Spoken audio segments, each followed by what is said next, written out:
Welcome to Central News, I'm Hilary Entwistle. In today's news, Port of Tauranga received approval yesterday from Conservation Minister Nick Smith for its plans to widen and deepen shipping channels to accommodate larger ships.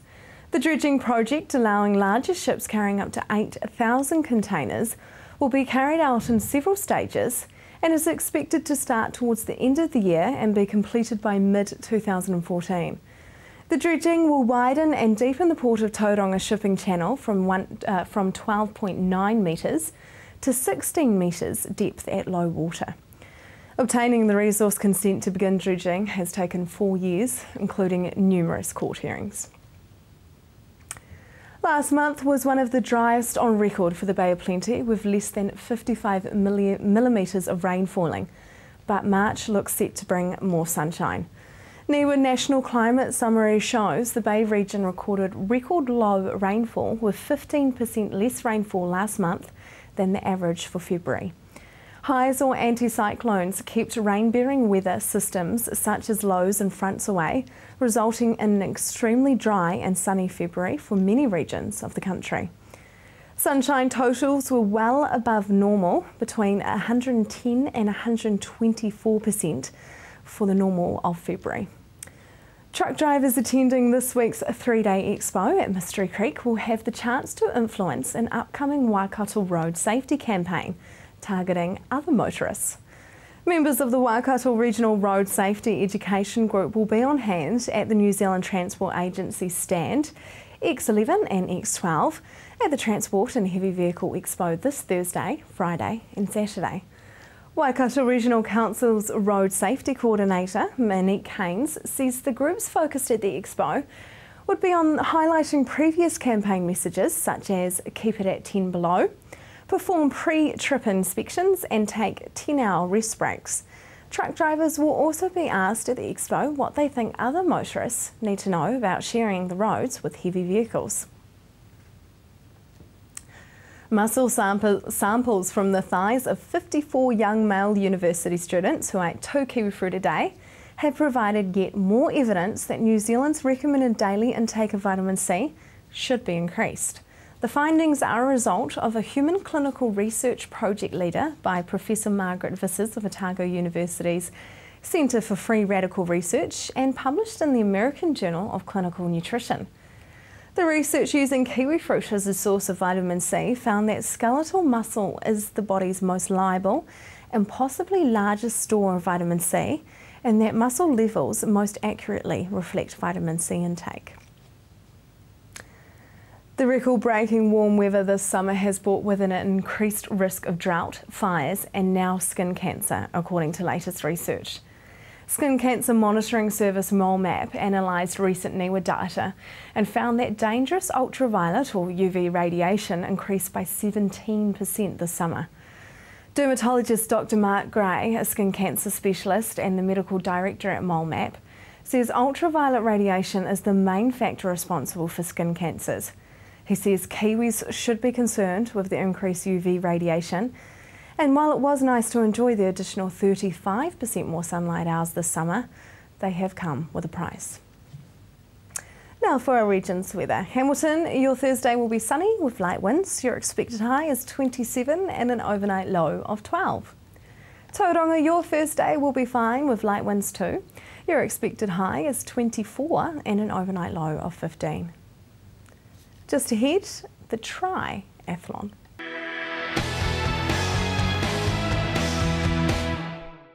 Welcome to Central News on TV Central.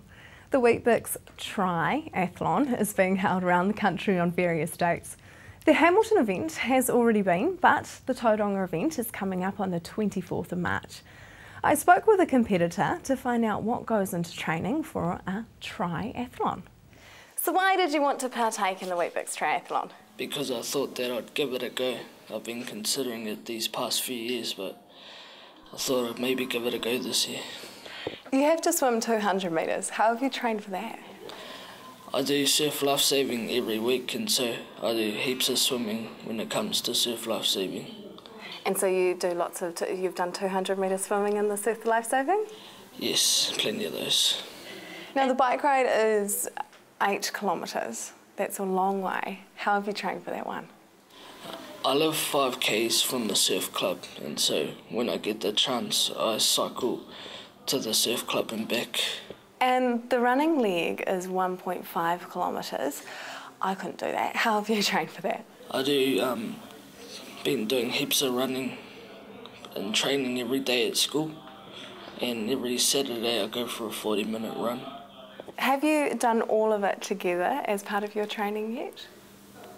Once, when I went for a swim, I swam 200 metres out and swam back, and then we had to run on the sand, and then after that I biked to the surf club and back. How long are you hoping it's going to take you?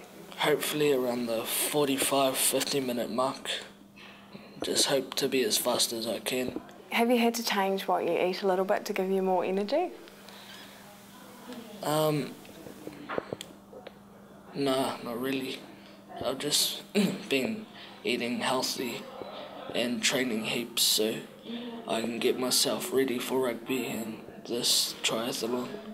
What do you have to bring to the event? My A game. Do you have any advice for somebody wanting to partake next year? Just try hard and give it a go.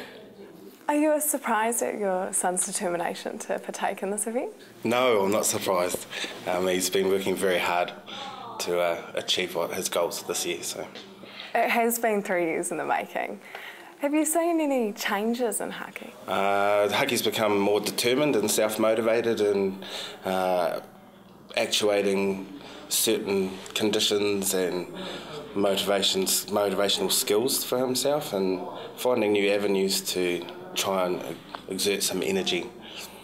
And any kind of healthy lifestyle changes? Definitely. Diet's changed. Energy levels are up.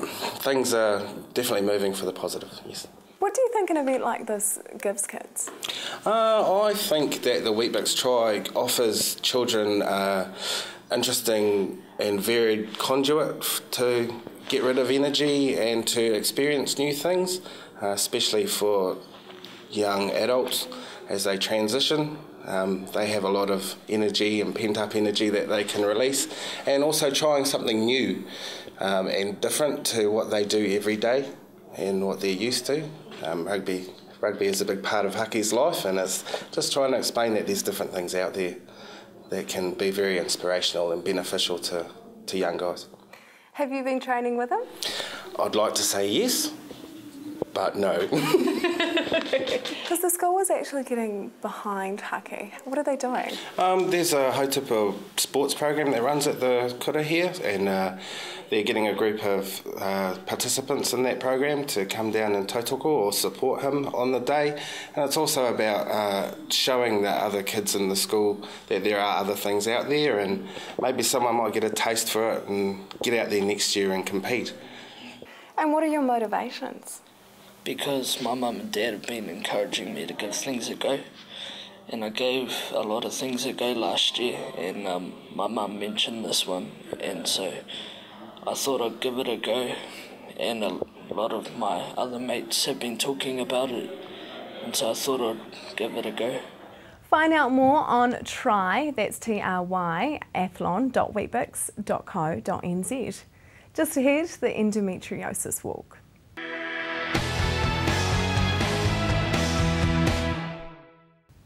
Welcome back. If you see a crowd of women walking around next Wednesday decked out in purple, don't be alarmed. It's the annual Purple Walk for endometriosis awareness. Purple Walk is all about raising awareness of endometriosis, which is poorly understood. So inside endometriosis, we're about raising awareness, having endometriosis better recognised and understood, and providing support for those women who are affected. So that's my role really, is to provide education and support and to raise awareness in the wider community. Okay. And so tell us about the event coming up. When and where will it take place? Yep, it's on Wednesday the 13th of March and it's around Hamilton Lake. So this is the 5th time we've run the event. It will be based at near the Hamilton Yacht Club, and people walk around. We have a warm-up at 5:30 and the walk itself starts at 5:45. Okay, and so what will be involved for the walkers on the day?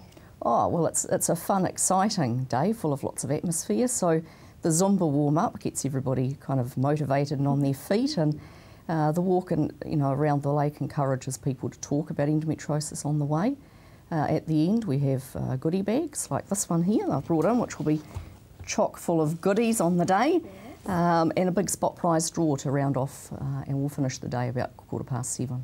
Oh, great. It sounds like it's going to be a great event. So who can register for the walk, and what does the price of tickets go towards?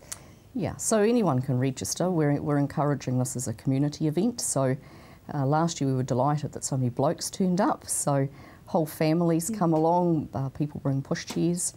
The event registration for adults, which is 13 and older, is $10. Children are free, but if they register they go on the spot prize draws as well, and kids like doing that. They love getting dressed up. And the proceeds will go towards expanding our services and supporting women and raising awareness. So how can teams enter? How can teams enter? They can register online at our website, which is purplewalk.co.nz, or they can register at registration points, Hardy's, Contours Gym, Unirec and Morrinsville Fitness Centre, all the way up until the 12th, which is the day before, and then they can come down and register at the event from 4:30. Okay, and so as you said, the walk is to gain awareness for endometriosis. So can you tell us a little more about this condition and what some of the symptoms are? Yeah, it's a really significant but poorly understood condition, and doesn't have the profile of other common conditions like diabetes and asthma, and endometriosis is at least as common as those conditions, and most people don't realise. The most common symptom is pain with periods, which about 80% of women with endometriosis have, but it also impacts on fertility for about 40% of women. Can also cause painful intercourse, which is quite common but not talked about very much, and also some bowel symptoms as well, so pain when going to the toilet or irritable bowel, which it's often misdiagnosed as. And at what age can this occur? Yeah, any age as soon as periods start. So it's been diagnosed in girls even pre-puberty as young as 8, and it can still affect women through menopause as well. So it affects a lot of women through all ages. Okay, and so how many women in the greater Waikato could this be affecting? Well, nobody quite knows. It's got a diagnosed rate of about 6%, but we figure it affects, for every person diagnosed, another 2 who aren't. So if you extrapolate that, that's at least 10,000 to 20,000 women just in the Waikato alone affected. Wow, okay. Huge numbers. And so tell me, how can women in our region get in contact with you to find out more information? Yeah, they can contact me on my phone, which is 07 8555 123. They can look up our website, which is insightendometriosis.org, or they can look up our Facebook page, which has got the same name, Insight Endometriosis. And so heading back to the event now, what sort of prizes are up for grabs? Oh, there's all sorts of prizes. So there's makeup prizes, there's things like trips to Hobbiton as well, so that, I'm sure that will be a very popular prize. Yeah, all sorts. It's more than $4,000 worth of prizes, which will appeal to women, men, children equally. And how many people have you had entering in past events? Yeah, last year we had about 500 people register, and we've had a lot of interest already this year, so we're expecting even bigger numbers. And as I said, we like to attract more blokes and more children along, as well as women who might be directly affected. It's a real community event. Yeah, and so you're expecting more numbers this year? Yeah, most definitely, yeah. Promotions are starting to happen, so we're always expecting big numbers to turn up on the day who haven't even registered. So. Okay, and so tell me, if family members are perhaps concerned about their loved ones, that they're not able, they're struggling through the day, perhaps with painful periods and things, what can they do? Well, they can contact me for information and education. They can approach their GPs who can help them with pain management. They should seek a referral to a gynaecologist. So They can even pick up the phone and phone a gynaecologist directly. They need one who specialises in endometriosis, so if they want a few contact names, they can give me a call and I'll point them in the right direction. To find out where your nearest walk is, visit purplewalk.co.nz. Just ahead, more walking, but this time a whole festival full.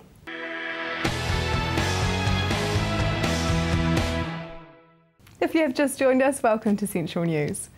The Eco Walking Festival is in its 10th year and is about getting out there and discovering the beautiful walks and trails around our region. I caught up with Jackie from Catch Katikati to find out more and to see what else is going on in Katikati. Absolutely, it's the second year that it's been running and it's on the 5th, 6th and 7th of April. So it starts on the Friday night with a jamming session at the RSA. Then Saturday morning there'll be buskers all through town, and in the afternoon there's workshops at the town hall with Kevin Fogarty playing, so that'll be great. There's a concert on Saturday night at the hall, and then Sunday it's all wrapped up at the museum over breakfast with local ukulele band Ukes of Plenty playing. So who can actually come to the event? Oh, absolutely everybody. It's any age, any ability or non-ability to play the ukulele. Everyone's welcome because there'll be plenty to do. So even kids? Even kids, definitely kids, definitely kids. So what is actually the Eco Festival? Yeah, that festival's been going for 10 years and it's designed to get people out into the Kaimai forest and up into the Coromandel. So there are walks from Tauranga City through Katikati, Waihi, Paeroa, Te Araha, Thames and right up the Coromandel Peninsula. Because it actually has been quite popular. Are there any spaces left in any of the walks? There are. We've got over 30 walks in the festival altogether, but there are a couple that have been fully booked. One was a walk from Katikati to Matakana Island across the mudflats, and the other was a trip over to Mare Island and a walk around there. So they've both fully booked, but there's plenty of spaces left on the others. What are some of the other ones? There's a dog walk along Waihi Beach. There's walks up into the Coromandel behind, the Kaimais behind Katikati, where you walk from the end of Lindeman Road through past the township and the Kaimais and down into Wharawhara Road. So that's about 7.5 hours for that walk. So there are some pretty tough ones and there's some pretty easy ones. Blokes and Shed Ramble, what's this? Well, designed like the garden ramble. So if you think of a garden ramble, but instead you're off visiting blokes' sheds. So last year we did that the first time and it was a fundraiser for the Katikati Skateboard Park. And this year we're doing it as a fundraiser for the Katikati Fire Brigade. What's a garden ramble? Well, you just, last year we had 15 sheds locally that you could go and visit. So you get a list of where all of the different places are, and then you've got between 10 and 4 on one specific day, which this year is the 20th of April, and you can take your pick as to which ones you go and see and how long you spend there and what have you. So it's only $10 a ticket. Last year we had over 300 people. People from Auckland came down. So it was really good fun, and people just loved going into the sheds. And what's actually in people's sheds that's worth looking at? We would be surprised. Some are really tidy and really organised and others are complete shambles. But they've all got treasures in them, and last year we had military vehicles and tanks, we had big bulldozers, we had woodwork places, we had lots of vintage cars and lots of vintage engines, and just some people had over 30 vintage engines that were all in different states of getting refurbished or redone up. So yeah, there's heaps of things in people's sheds. Now something very exciting is happening in September. Can you tell us about the Open Air Festival? This is great. This happens every 2 years in Katikati and it's an open air art festival. So it's the New Zealand Mural Contest and Arts Festival. It runs for a week. It opens on the 30th of September. This year's theme is the festival called Cultural Encounters. So it's got quite a big sort of mix there of what the interpretations can be. So from the week after the 30th, we've got lots of cultural events, art events, community projects, heaps of things going on, markets and all sorts. So it really consolidates the fact that Katikati's Mural Town, New Zealand. And will this be the first year it's ever been held? No, this is the third year. Oh, sorry, fourth year. Fourth year it's been held. So yeah, it's really good. It's just lots of fun for Katikati. Because if I was to come to Katikati for a day trip, what would you suggest that I do? Well, keeping on the art theme, we've got our Little Blue House, which is our local art gallery. It's been running just over a year and it's got a different exhibition every week in there. So that's open from 10 till 4 every day. And we've got over 53 different pieces of art and sculpture in our open air art gallery through town. So you can either take a guided walk or you can do a self-guided walk and look at all the different murals, which is all about the history in Katikati. There's the KatikatiCuisine.com food trail. That's really cool. It's been going for a year, and it's 10 of our artisan food producers. So you can go and visit the cheese guy or the bread guy or the salami guy. Harbourside macadamias. It's designed to take you from plant to plate. So there's King's Seeds, which is our local and very well-known seed distributing business. So you can go and buy your seeds there. You can go to Incredible Edibles and walk through their edible garden and eat your way around their property, which is quite good fun. Or you can relax around the place at the different food producers. And now the goat run, that's actually the first year it's coming here. Tell us about that. It is, and it's really exciting to have an event like this in Katikati. So it starts over on the Te Araha side of the Kaimai Ranges, and it finishes here in Katikati at Ongateti Lodge. So it's a 17k adventure run. It's designed as a run. You have to do it in 6 hours from when you start, so you can't walk it. It will take you longer than that. And there's all sorts of terrain in there. It's steep, rugged, waterfalls, river crossings, all sorts of terrain to deal with. So it's really cool to have it here. It's the same guys that run the Tongariro Crossing adventure run, and they're expecting or hoping at least 300 people to come. So that's pretty cool to have it here. And there's also the Heritage Museum. What's that about? Yes, the Heritage Museum is now owned by the community, which has just recently happened. So the community is really behind pushing and encouraging people to get out there. So it's a great step back in history to look at all of the old things out there. And in April, they've got a special Anzac exhibition on. So every weekend they'll have military vehicles there and Anzac baking bake-offs and all sorts of exciting things. To find out about any of these happenings, visit katikati.org.nz. That is the news for today. We really want you to be involved, so like us on Facebook and let us know your views. If you have news including your own video and photos, go to our website and hit upload. Thanks for joining us. I will be back tomorrow night with more guests from in and around the regions. I'm Hilary Entwistle. Have a lovely evening.